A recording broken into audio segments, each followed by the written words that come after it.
시편 64편 1절에서 10절 함께 교독하시겠습니다. 제가 먼저 1절 읽겠습니다. 하나님이여 내가 근심하는 소리를 들으시고 원수의 두려움에서 나의 생명을 보존하소서. 주는 나를 깨하는 자들의 음모에서 나를 숨겨주시고 나를 행하는 소동에서 나를 감추어 주소서. 그들이 칼같이 자기 혀를 연마하며 화살같이 독한 말로 겨누고 그래서 온전한 자를 쏘며 갑자기 쏘고 두려워하지 아니하노라.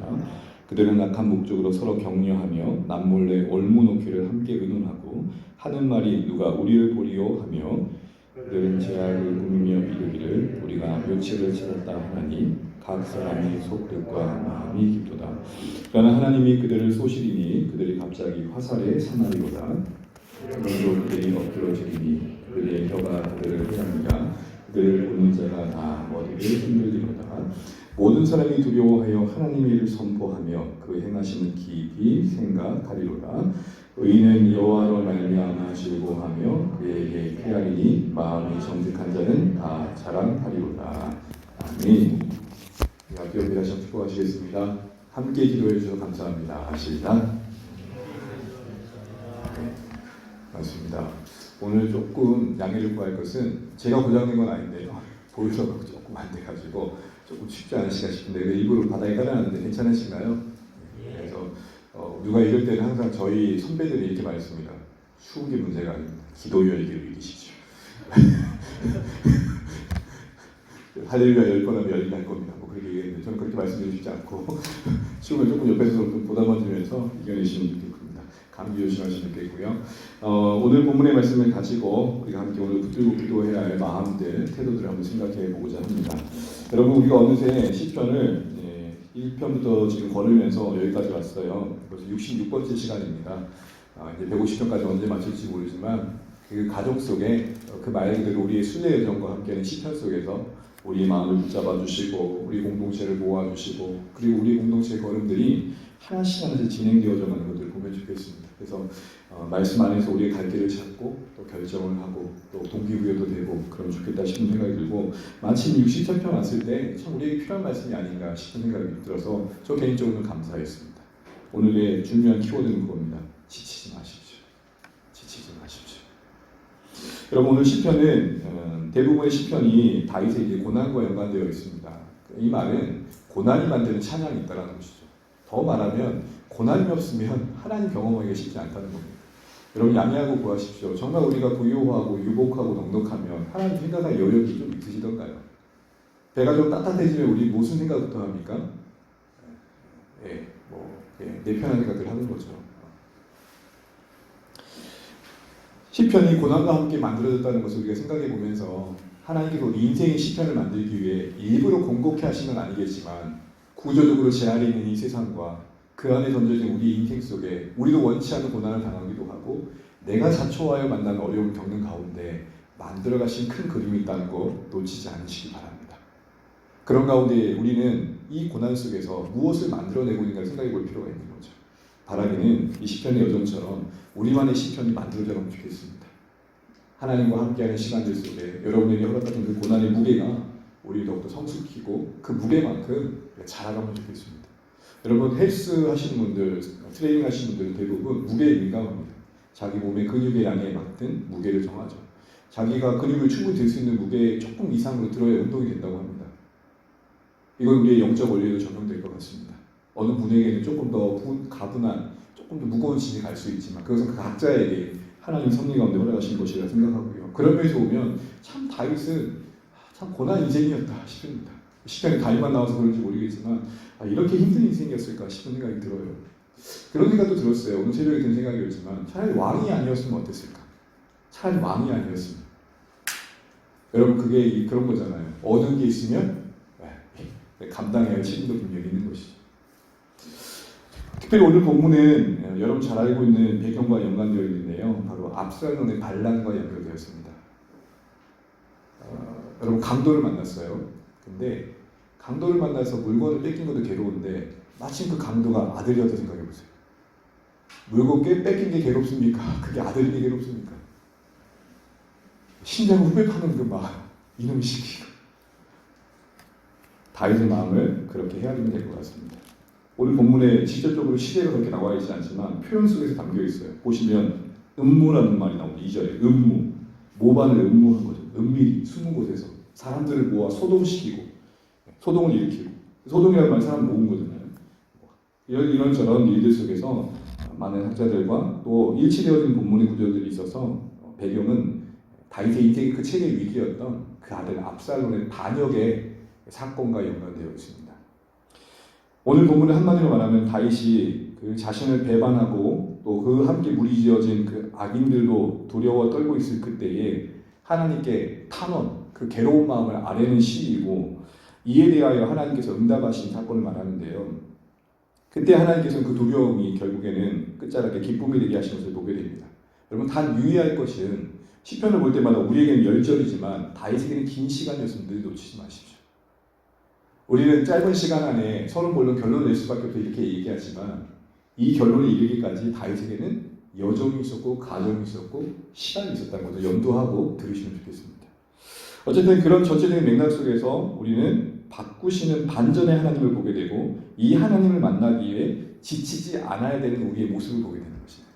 지금은 안이 일하신 것 같은 침묵의 시간이지만 반드시 우리가 헤아리는 그 스케일 그 너머에 아주 디테일하게 하나님 굿 타이밍에 반전을 만들어내신다는 거죠. 이걸 우리가 한번 생각해 보면 좋겠습니다. 그 자리 각까지 우리에게 지치지 않는 게 필요하다는 겁니다. 자, 이걸 염두하고 우리 1절, 2절 한번 읽어보겠습니다. 1절, 2절입니다. 시작. 하나님이여 내가 근심하는 소리를 들으시고 원수의 두려움에서 나의 생명을 보존하소서. 주는 악을 깨하는 자들의 음모에서 나를 숨겨주시고 악을 행하는 자들의 소동에서 나를 감추어 주소서. 1절, 2절은 하나님께 탄원하는 겁니다. 하나님께 간구하고 있고요. 그러면서 여전히 다윗은 변함없이 하나님을 향해 하나님이여 라고 외치고 있는 걸 보게 됩니다. 근데 뭘 들어달라고 간구하고 있습니까? 자신의 근심하는 소리를 들어달라고. 근심. 이 근심이라는 단어는 성경 곳곳에서 같은 단어가 불평, 탄원, 원망, 간청, 수심 다양하게 번역이 됩니다. 이걸 종합해 보면 이 근심은 이런 의미입니다. 마음속에 자신의 온 삶을 짓누르는 그 무엇, 우리 각자에게 있죠. 그것만 생각하면 많이 너무 짓눌려가지고 신음소리가 날 수밖에 없는 그것. 그 영역은 각자 다를 겁니다. 오늘 다윗에게는 압살롬 그 아들 새끼가 사람들의 마음을 사가지고 모반을 일으켜서 역적을 일으킨 그 사건이겠죠. 마음속에서 자신의 온 삶을 짓누르는 그 무엇으로 인한 신음소리였습니다. 오늘 이렇게 신음소리, 그 근심소리를 하나님께 아뢰고 있는 것을 통해 우리에게 주의 백성들이 하신 말씀이 뭐죠? 다윗의 이 간구 속에서 하나님은 우리의 작은 신음에도 귀 기울여 주신 분임을 잊지 말라는 것입니다. 우리 하나님께 구하지 못할 만큼의 큰 것도 없고 구하지 않아도 될 만큼 작은 일이 없다. 이걸 놓치지 말라는 겁니다. 간혹 이것도 기도 제목이 될까요? 하는데 그런 거 내려놓으라는 것입니다. 어쨌든 이 다윗의 근심의 소리를 아뢰고 있는 이 모습에서 우리는 작은 신음에도 귀를 기울여 주신 우리 하나님을 생각해 볼 필요가 있습니다. 그런데 여러분 문제는 근심케 되어진 이유를 1절에서 이렇게 말합니다. 원수의 뭐라 그러죠? 두려움. 그 마음을 깊이 짓누르는 건 원수의 두려움입니다. 원수로 말미암은 두려움. 이 원수는 누군지 예전에 말씀드렸던 것처럼 바로 압살롬과 함께하는 그 무리들입니다. 여러분 이 두려움이 그를 얼마나 근심케 했는지를 우리는 보게 됩니다. 아들의 모반인이 오직했겠습니까? 그런데 다윗의 더 큰 두려움은 무엇이었냐면 뒤에 이어지는 말을 보게 되면 음모, 그 다음에 나를 숨겨주시고 그 다음에 2절 끝절에 뭐가 있습니까? 악을 해가는 자들이 뭐란다는 거 나오죠? 소동. 이 소동이라는 게 뭐냐면 한 사람부터 시작되어 가지고 여러 사람이 거기에 합류하는 걸 말하는 거예요. 그러니까 물결이 만들어진 거예요. 어떤 물결이? 반역의 물결이. 다윗의 입장에서는 한두 사람이었으면 괜찮았을 텐데 압살롬을 중심으로 오랜 시간 압살롬이 지혜롭게 사람들의 마음을 사잖아요. 그래서 세력이 만들어지고 그 세력을 따르는 수많은 기회주의자들이 붙어버리는 거예요. 더 결정적으로 누가 붙게 되냐면 그 유명한 아히도벨이 붙어요.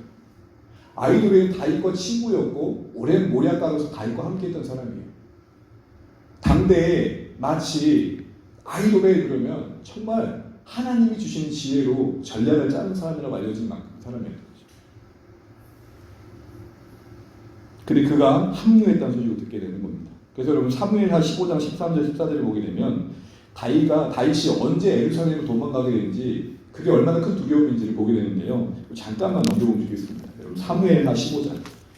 이 압살롬의 반역과 관련된 본문이 15장부터 구체적으로 나오는데 여기 한번 잠깐 적어주시면서 조금씩 왔다 갔다 하면서 조금 본문의 전체 그림 그려가면 좋겠습니다. 우리 15장 12절에서 14절까지만 12절부터 13절까지만 우선 한번 읽어보겠습니다. 사무엘하 15장 12절 13절 찾으셨으면 읽어볼게요. 시작. 제사 드릴 때에 압살롬이 사람을 보내 다윗의 무사 길로 사람 아히도벨을 그의 성 길로에서 청하여 온지라 반역하는 일이 커가매 압살롬에게 돌아오는 백성이 많아지는지라 전령이 다윗에게 와서 말하되 이스라엘의 인심이 다 압살롬에게로 돌아가있다 하느니라. 다 쏠렸다는 거예요. 자 보십시오. 한두 명이 아니라 어떤 소동 그 물결 반역의 물결이 만들어지고 나니까 다윗이 반응을 보이는 14절입니다. 제가 읽을게요. 다윗이 예루살렘에 함께 있는 그의 모든 신하들이 이르되 일어나 뭐하자? 도망가자. 그러니까 처음부터 도망갈 생각했던 게 아니라 지금 소동의 물결이 반역의 물결이 너무 커가니까 위기감을 느끼고 도망간 겁니다. 그만큼 이 두려움 그가 느꼈던 두려움은 그 원수 자체에도 있었겠지만 그 세력이 너무 커서 감당할 수 없었다는 것입니다. 그런 중에도 지금 다윗은 맞대응하지 않고 피하면서 초라한 도망지 신세임에도 불구하고 기도했던 것입니다. 왜 그랬을까요? 오늘 그 15장 보시면은 그의 믿음의 고백이 나옵니다. 분명 초라한 도망자 신세가 됐지만 그래도 놓치지 않은 믿음이 있었어요. 사무엘하 15장 여러분 25절 26절 한번 읽어주시면 감사하겠습니다. 함께 읽겠습니다. 사무엘하 15장 25절 26절 함께 읽습니다. 왕이 사독에게 이르되 보라 하나님의 길을 성읍으로 도로 메어 가라. 만일 내가 여호와 앞에서 은혜를 입으면 도로 나를 인도하사 내게 큰 계와 그 계신 데를 보이시리라. 그러나 그가 이와 같이 말씀하시기를 내가 너를 기뻐하지 아니한다 하시면 종이 여기 있사오니 선이 여기신 대로 내게 행하시옵소서 하리라. 아멘. 무슨 말입니까? 제사장 사독이 언약궤를 가져온 거예요. 다윗이 도로 갖다 놔라. 그건 예루살렘에 있어야 된다 하면서 하나님의 은혜가 있다면 난 다시 돌아올 것이다. 혹 그렇지 않더라도 내가 감당하리라. 여기는 어디서 뭘 보여줍니까? 맞대응하지 않았던 근본적 이유는 힘이 없어서가 아니라 이 상황이 하나님께로 말미암았음을 직감했던 거죠. 그는 밧세마를 범한 이후에 일어날 일들을 들었고 이것이 그 일과 연관되었구나 생각을 했던 것입니다. 그러면서 하나님의 선처를 바라봤던 것입니다. 그리고 그런 선택들 속에 오늘의 강구가 이루어진 것입니다. 오늘 방금 봤던 사무엘하 15장 그 고백처럼 다윗은 그 고백을 따라 지금 하나님께 이 상황을 맡기고 있는 것입니다. 여러분 믿음은 우리가 잘 아는 것처럼 언제 증명됩니까? 위기의 순간, 가장 어려운 순간에 참 저 사람의 믿음이 정말 하나님을 향해 있구나 라는 것들을 알게 되는 것입니다. 근데 여러분 여기서 한번 생각해 볼 게 있습니다. 믿음이 있어서 하나님 향해서 기도한다고 힘든 게 안 힘든 게 아니라는 것이죠. 이걸 잘 분별하셔야 됩니다. 믿음이 있어서 두려움의 문제를 하나님께 맡겼다고 해서 그 두려움을 주는 상황이 안 힘든 게 아니에요. 그래서 여러분 사무엘하 15장을 보게 되면 다윗이 그리고 나서 그렇게 멋진 신앙 고백을 하고 나서 울면서 가요. 여러분 힘든 건 힘든 거예요. 아픈 건 아픈 거예요. 근데 간혹 이런 말을 들어요. 믿음이 있다고 해서 울면 되겠어? 정신 차려. 너 누구?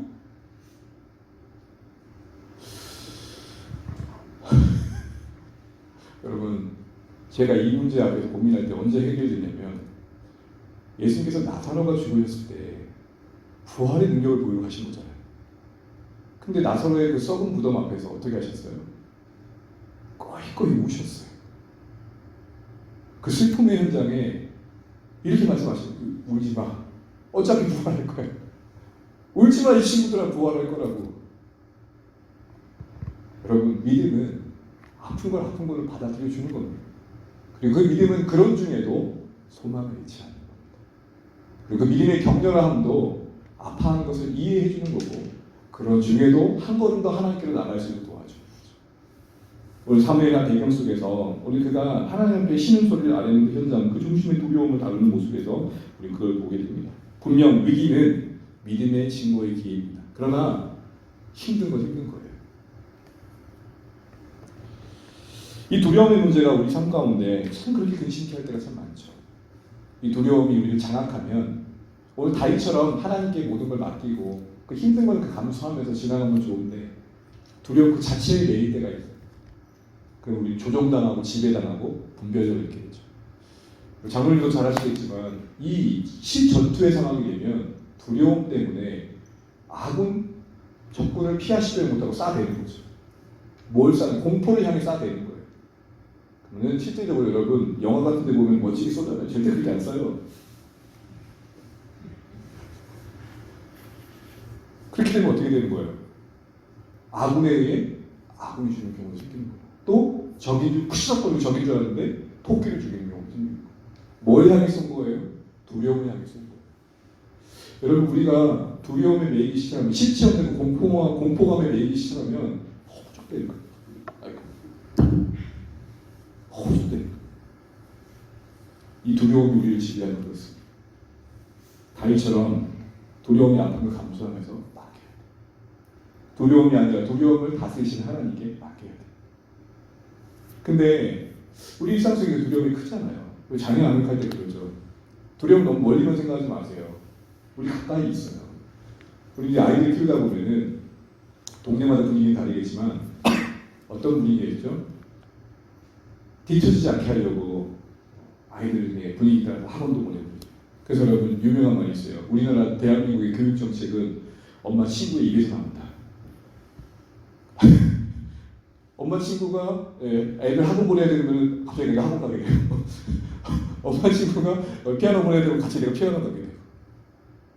근데 그렇게 하는 부모님의 마음은 이해되지만 어떤 마음이죠? 필요해서라기보다는 아이고 이게 유행인데 이게 대세인데 이거 안 시키면 우리 어떻게 해? 우리 애 뒤처지면 어떻게 해? 이게 다 두려움이에요. 그 두려움은 우리의 삶에 오판을 만들고 불필요한 행동들을 만들고 또 두려움에 우리가 장악되고 나면 무엇보다 그 시간이 우리 괴롭게 하는 쪽으로 흘러갈 수가 있다는 것입니다. 근데 오늘 다윗은 두려움으로 말미암은 근심을 하나님 들어주세요라고 맡기고 있습니다. 안 힘들었다는 게 아니에요. 힘들지만 맡기는 거예요. 이게 저와 여러분의 믿음이 되시기를 주님 축복합니다. 그러면서 3절 6절을 보게 되면은 이렇게 다윗에게 구체적으로 원수가 어떤 자들이 어떻게 행동하는지 나와 있는데요. 오늘 3절 6절은 읽고 넘어가도록 하겠습니다. 3절 6절입니다. 함께 읽습니다. 시작. 그들이 칼같이 자기 혀를 연마하여 화살같이 독한 말로 겨누고 숨은 곳에서 온전한 자를 쏘며 갑자기 쏘고 두려워하지 아니한도다. 그들은 악한 목적으로 서로 격려하며 남몰래 올무놓기를 함께 의논하고 하는 말이 누가 우리를 보리요 하며 그들은 제약을 꾸미며 이르기를 우리가 묘책을 찾았다 하니 각 사람의 속뜻과 마음이 깊다.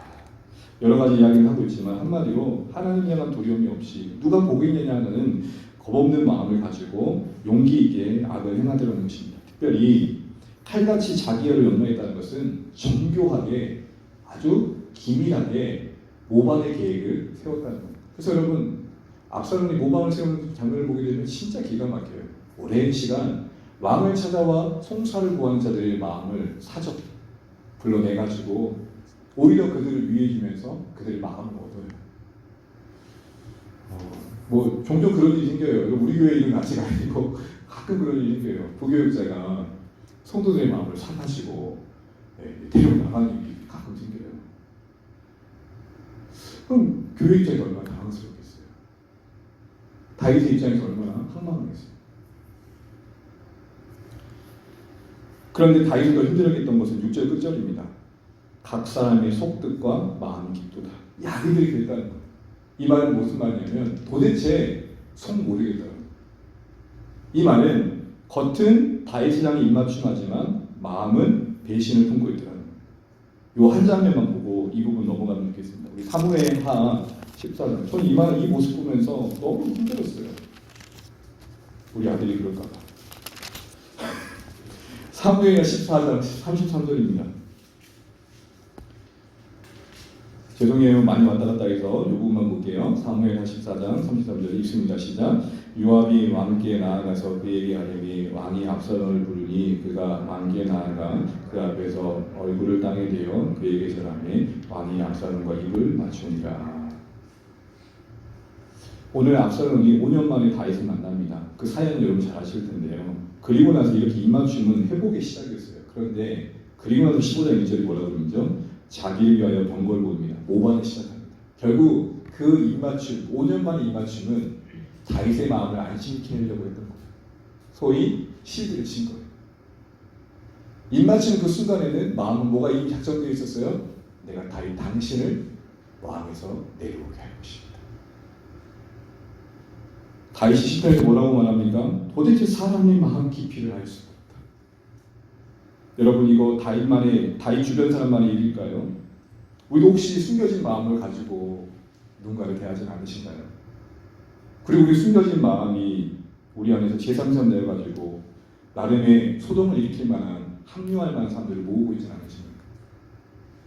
주 안에 보면 절대 그런 일이 없겠지만 간혹 교회에 보면 이렇게 압살롬처럼 숨겨진 그 마음을 공유하면서 합류시켜서 모방과 같은 일들을 꾸미는 경우를 보게 돼요.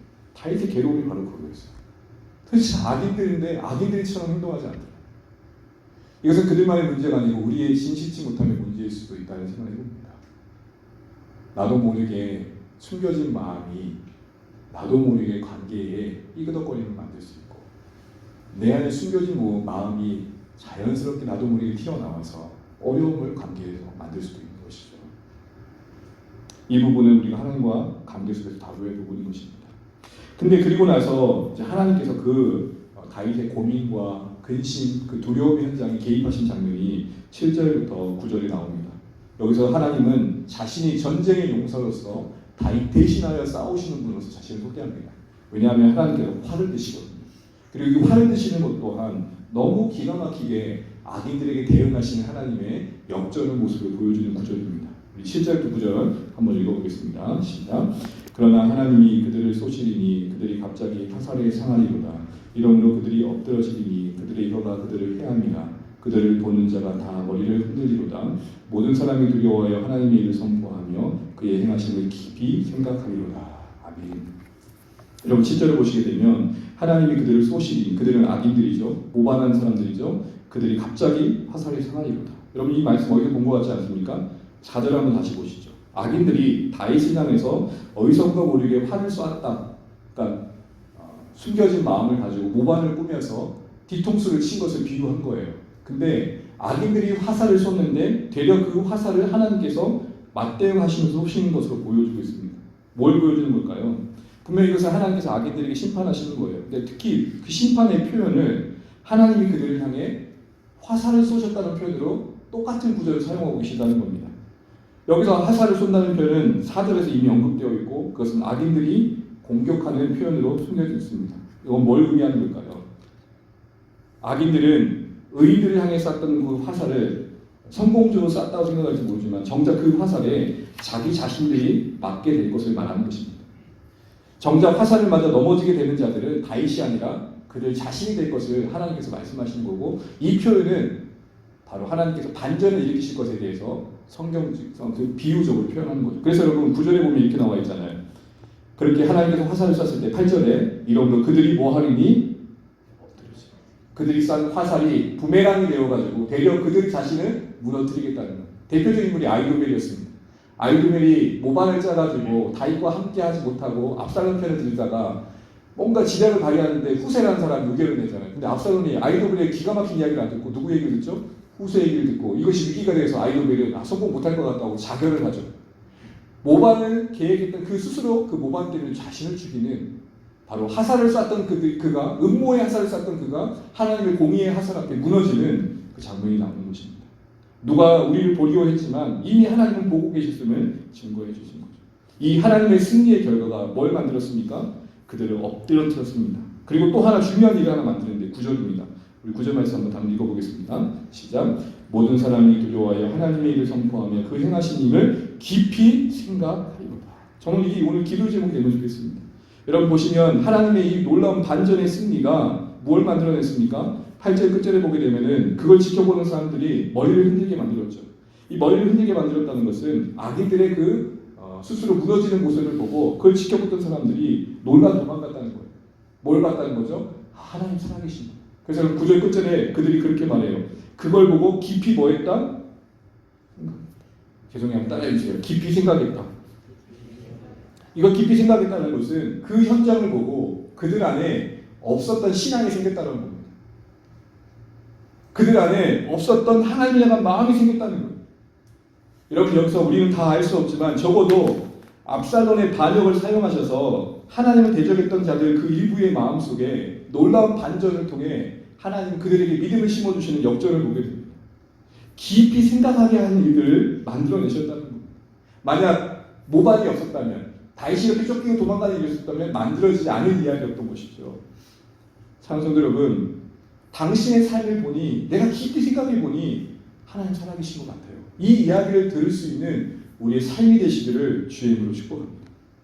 오늘 다윗처럼 악한 자들의 거짓과 비방에 괴로움을 당하는 일터의 삶을 경험할 수도 있을 것입니다. 근데 그때에 다윗처럼 그 원수의 두려움으로 말미암아 생기는 근심을 하나님께 맡기는 중에 되려 하나님께서 그들을 향해 공의의 화살을 쏘셔서 나는 한 게 아무것도 없는데 하나님께서 그들을 진멸하시고 뭔가 그들이 느낄 정도로, 그걸 지켜보는 자들이 느낄 정도의 하나님이 개입하신 일들이 일어남으로 말미암아 그들이 깊이 생각하게 되고, 너의 그 문제를 풀어가는 과정을 보니까 너가 그 안에서 믿음을 지키고 그런 중에 하나님께서 주변 사람들이 그 괴롭혔던 일들을 정리하신 일을 보니까 하나님 살고 계신 것 같다. 깊이 생각하는 일들이 여러분 주변에 일어나기를 주의 이름으로 축복합니다.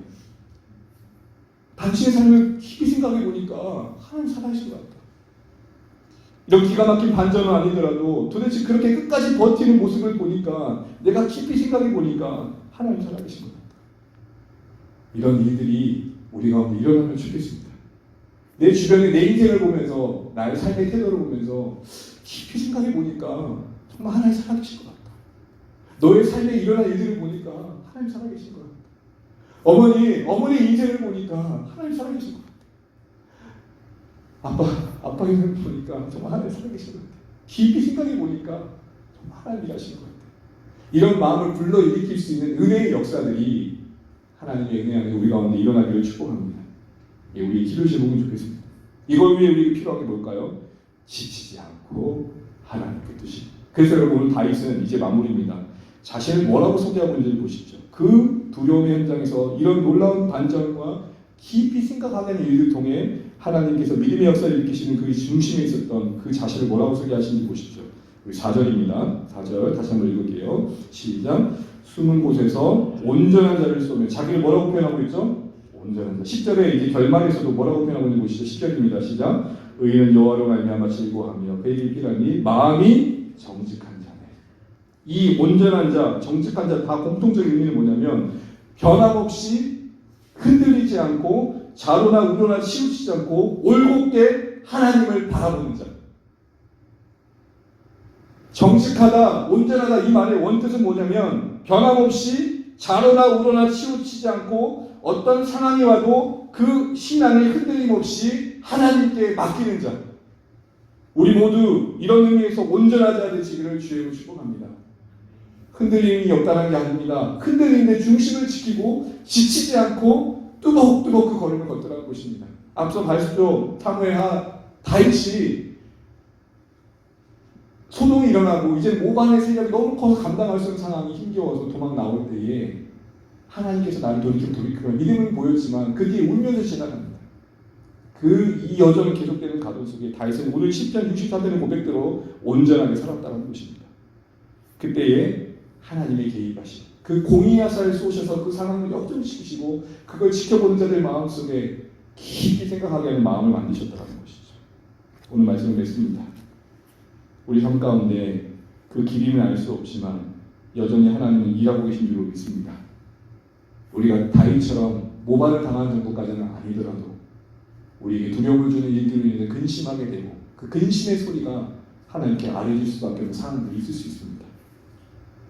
그때 지치지 않고 온전하게 올곧게 주님을 끝까지 바라보실 수 있기를 주의 이름으로 축원합니다.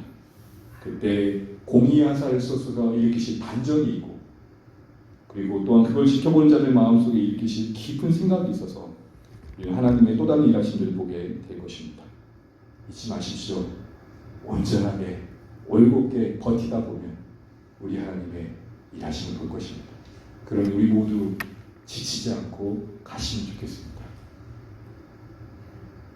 주안의 교회 개척 이후에 70여일의 연장을 지나면서 우리 모두 지치지 않으시기를 주의 이름으로 축복합니다. 지치지 않는 중에 걷는 걸음들 속에 우리 하나님의 깊이 생각하는 일들을 보게 되고 싶습니다. 야, 이 주안의 교회 걸어가는 여정을 보니까 하나님 잘하신 것 같다. 그리고 누군가는 그걸 보고 믿음이 일어날 것입니다. 누군가는 그걸 보고 하나님을 다시 한번 무릎 꿇을 것입니다. 우리는 알 수 없는 스케일과 디테일로 일해 가시는 우리 하나님의 일하심 속에 주의 백성들은 우리의 삶이 있는 줄 아시고 오늘도 보이지 않지만 뭐라 지치지 않고 이 찬양의 고백대로 묵묵히 믿음의 여정을 걸어가시기 결단하시는 오늘의 말씀 되시기를 주님으로 축복합니다.